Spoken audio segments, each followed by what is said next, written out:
Who is the fittest on earth. दुनिया में सबसे फिट इंसान कौन है? ये एक ऐसा सवाल है जो कि कई लोगों के मन से अक्सर होकर गुजरता है। नमस्कार दोस्तों, मेरा नाम है मयंक सिंगड़िया और आज की मेरी वीडियो का टाइटल है who is the fittest human alive. दुनिया का सबसे फिट ह्यूमन कौन है जो अभी ज़िंदा है? अगर लोगों से ये सवाल पूछा जाए तो सबके अलग अलग आंसर्स होते हैं। कोई क्रिस्टियानो रोनाल्डो को फिटेस्ट मानता है, कोई लेब्रॉन जेम्स को, तो कोई यूसेन बोल्ट को सबसे फिटेस्ट मानता है और कई लोगों को लगता है कि लॉन्ग एंड्योरेंस रनर्स जैसे कि मैराथन रनर्स फिटेस्ट होते हैं। इस क्वेश्चन का आंसर जानने के लिए सबसे पहले तो हमें यह जानना होगा कि फ़िटनेस क्या है। फ़िटनेस का मतलब सबके लिए अलग अलग हो सकता है। विराट कोहली के लिए फ़िटनेस का मतलब हो सकता है विकेटों के बीच तेज रनिंग, फील्ड में क्विक रहना और किसी गेम के आखिरी मोमेंट्स तक बेस्ट परफॉर्मेंस देना। वहीं जसप्रीत बुमराह के लिए फ़िटनेस का मतलब हो सकता है इंजरी फ्री रहना, तेज़ गेंदबाजी करना और अपनी बॉलिंग पेस को अपने आखिरी ओवर तक मेंटेन करके रखना। इसी तरह से हर स्पोर्ट की अपनी डिमांड्स होती हैं और प्लेयर्स को अपने स्पोर्ट की डिमांड के अकॉर्डिंग ही अपनी फ़िटनेस पर वर्क करना होता है। अलग अलग स्पोर्ट की अलग अलग डिमांड्स होती हैं, जिस वजह से अलग अलग स्पोर्ट के एथलीट्स को एक दूसरे से कंपेयर करना ठीक नहीं है। यूसेन बोल्ट अपनी फ़िटनेस ट्रेनिंग को कुछ ऐसे अप्रोच करेंगे कि उनकी फ़िटनेस ट्रेनिंग कुछ ऐसे प्लान होगी जिससे वो स्प्रिंटिंग में अपना बेस्ट परफॉर्मेंस दे सकें।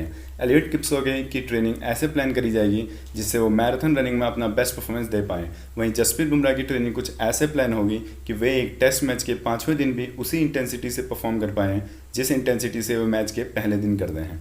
फिजिकल फिटनेस के कई कंपोनेंट्स होते हैं जैसे strength, speed, power, endurance, flexibility, coordination, agility etcetera.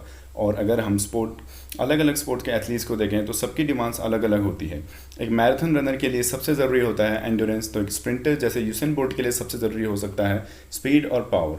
वहीं टीम स्पोर्ट एथलीट्स जैसे soccer players, hockey players, basketball players etcetera को इन सभी फिजिकल फिटनेस क्वालिटीज़ की ज़रूरत होती है, लेकिन यहाँ भी डिमांड्स वेरी करती है। और certainly body builders, power lifters या वेट लिफ्टर्स को फिटेस्ट एथलीट्स नहीं कहा जा सकता, क्योंकि इनमें एक या दो क्वालिटीज़ में ही स्पेशलाइज करना होता है। जैसे बॉडी बिल्डर्स को मसल मास मैक्सिमाइज करना होता है, लीन रहना होता है, पावर लिफ्टर्स को स्ट्रॉन्गेस्ट बनना होता है। वहीं ओलंपिक वेट लिफ्टर्स को भी सभी फिटनेस क्वालिटीज़ में बेहतर बनना ज़रूरी नहीं होता। टीम स्पोर्ट एथलीट्स को लगभग सभी फिटनेस क्वालिटीज़ में बेहतर बनना होता है, लेकिन उनकी टोटल ट्रेनिंग में उनके गेम की प्रैक्टिस बहुत बड़ा पार्ट होती है। मतलब कि उन्हें बहुत ज़्यादा ध्यान अपने गेम की प्रैक्टिस पर लगाना होता है, जिस वजह से वे फिटनेस को पूरा समय नहीं दे पाते हैं। ट्रायथलॉन एक ऐसा इवेंट है जिसमें पार्टिसिपेट करने वाले एथलीट्स को मल्टीपल इवेंट्स में पार्ट लेना होता है, लेकिन ये प्रीडोमिनेंटली एंड्योरेंस स्पोर्ट है। इसी तरह से और भी कई मल्टीपल इवेंट स्पोर्ट्स हैं जिनमें अलग अलग क्वालिटीज़ टेस्ट होती हैं, जैसे हेप्टाथलॉन और Decathlon.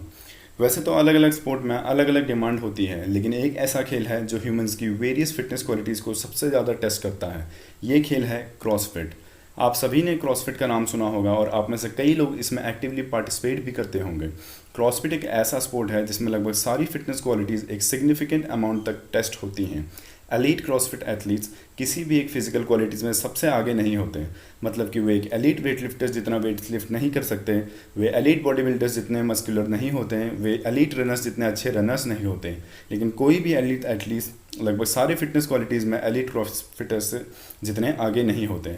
Best क्रॉसफिटर्स Olympic wait lifters और पावर लिफ्टर की तरह हैवी वेट्स लिफ्ट नहीं कर सकते हैं। वे रनिंग में भी उनकी तरह वेट्स लिफ्ट कर सकते हैं, उनसे बहुत दूर नहीं होते वेट्स लिफ्ट करने में।